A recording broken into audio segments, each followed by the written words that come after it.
এই পিলার এরকম বেঁকা চুকা কেন? ওরে আরে আরে মিস্ত্রি সাহেব, আসতে দেখে শুনে যান। আরে ভাই, আপনি এই বাড়ির কাজ কাঁদতে করাইছেন? এই রড ছট সব বেঁকা টেকা, আবার পিলারের কি অবস্থায়, একটা কাজও তো হয়নি। এইসব মিস্ত্রিতে কি জন্য কাজ করাইছেন? কাজ তো সবই ভুলভাল। আপনার এই বাড়ির কাজ দেখে তো মনে হচ্ছে বাড়ি বেশি দিন টেকবেন না। আরে ভাই, আমি তো বুঝতে পারিনি। আগে জানলে তো আমি আপনার দিয়েই কাজ করাতাম। যাই হোক ভাই, ভুল যা করার করেই ফেলেছি। বাকি যে কাজটুকু আছে এটুকু আপনিই করে দেন।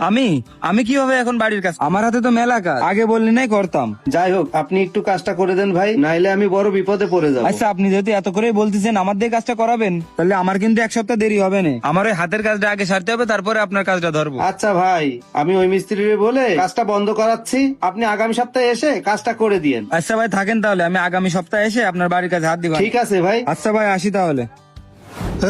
কি জন্যই ডাকলি বল? ভাই কি বলবো বলেন, ওই সজীব মিস্ত্রি আমার কাজে সব জায়গায় যেয়ে বাধা দিচ্ছে। আমি যেই যেই জায়গায় যে কাজ করতেছি ওই জায়গায় যেয়ে আমার কাজটা নষ্ট করে দিচ্ছে। কেন এ কাজ করছে কেন? তোর সাথে ওর কি ঝামেলা? ভাই ঝামেলা তো কিছু না, ওই এক জায়গায় আগে একসাথে কাজ করছিলাম, ওই জায়গাতে রড সিমেন্ট চুরি করে ও লোক দিয়ে বিক্রি করেছে। পরে আমার দোষ হচ্ছিল, পরে আমি মহাজনের কাছে সত্যি কথা কয়ে দিছি। এবার তারপরে তো আমার উপর রাগ করে রয়েছে। আর তাছাড়াও সেই দিন একটা ঘটনা ঘটিল, সেই জন্য আরো বেশি আমার নামে বদনাম গায়ে বেড়াচ্ছে। কি ঘটনা খুলে বলতো? জি ভাই শোনেন তাহলে।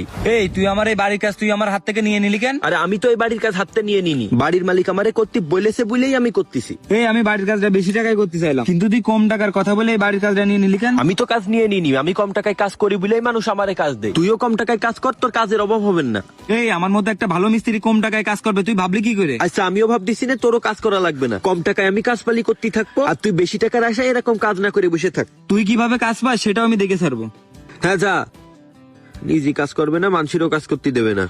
ভাই এই ছিল ঘটনা, এই জন্যও সব জায়গায় আমার নামে বদনাম করে বেড়াচ্ছে। এখন আপনি কিছু একটা করেন। ও তাহলে এই নিয়ে তোদের মধ্যে ঝামেলা?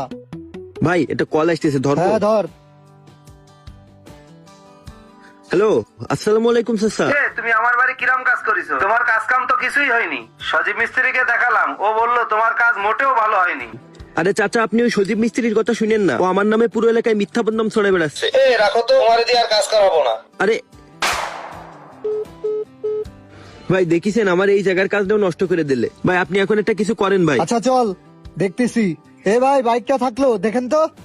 এ বাড়ি কিরম কাজ করতেছ? যে কাজ 3 দিনই হয়ে যাওয়ার কথা সেই কাজ 1 সপ্তাহ লাগতেছে কেন?